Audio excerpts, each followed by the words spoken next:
ശ്രീ ജ്യോതികുമാർ ചാമക്കാല, ഈ സ്വർണ്ണക്കൊള്ളയിൽ ഹൈക്കോടതി ഈ കഴിഞ്ഞ തവണ ചേർന്നപ്പോൾ PS പ്രശാന്തിന്, അതായത് നിലവിലെ ബോർഡിനെതിരെ രൂക്ഷമായ വിമർശനങ്ങളാണ് ഉയർത്തിയത്. എന്നിട്ടും PS പ്രശാന്ത് തുടരും. അതാണ് CPM-ന്റെ സർക്കാരിന്റെ തീരുമാനം.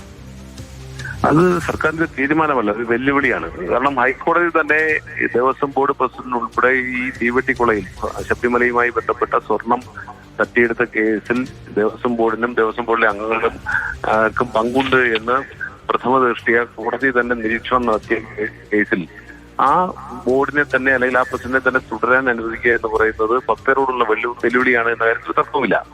ഇവിടെ PS പ്രശാന്തിന്റെ പങ്കിനെ സംബന്ധിച്ച്, ദേവസ്വം വകുപ്പിന്റെ പങ്കിനെ സംബന്ധിച്ചൊക്കെ ഞങ്ങളാരും പറഞ്ഞതല്ല, കോടതി തന്നെ വളരെ കൃത്യമായി പറഞ്ഞിട്ടുണ്ട്. അങ്ങനെയിരിക്കെ കാലാവധി കഴിഞ്ഞ പ്രശാന്തിനെ തുടരാൻ അനുവദിക്കുക വഴി പ്രശാന്തിനെ സംരക്ഷിക്കേണ്ട ബാധ്യത സർക്കാരിനുണ്ട് എന്നാണ് നമുക്ക് ബോധ്യപ്പെടുന്നത്.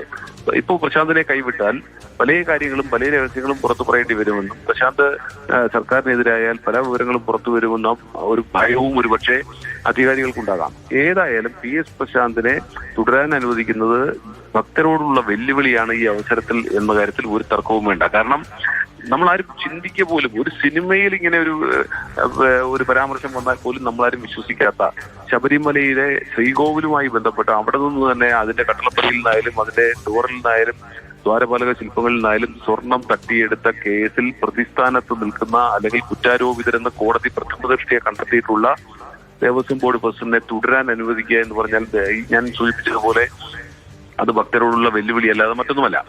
ഇപ്പൊ ഈ അന്വേഷണം SIT-യുടെ അന്വേഷണം നടക്കുന്ന ഒരു ഉണ്ണികൃഷ്ണൻ പോറ്റിയിലും ഏതാണ്ട് ഉദ്യോഗസ്ഥരിലേക്കും മാത്രം എത്തി നിൽക്കുന്നു.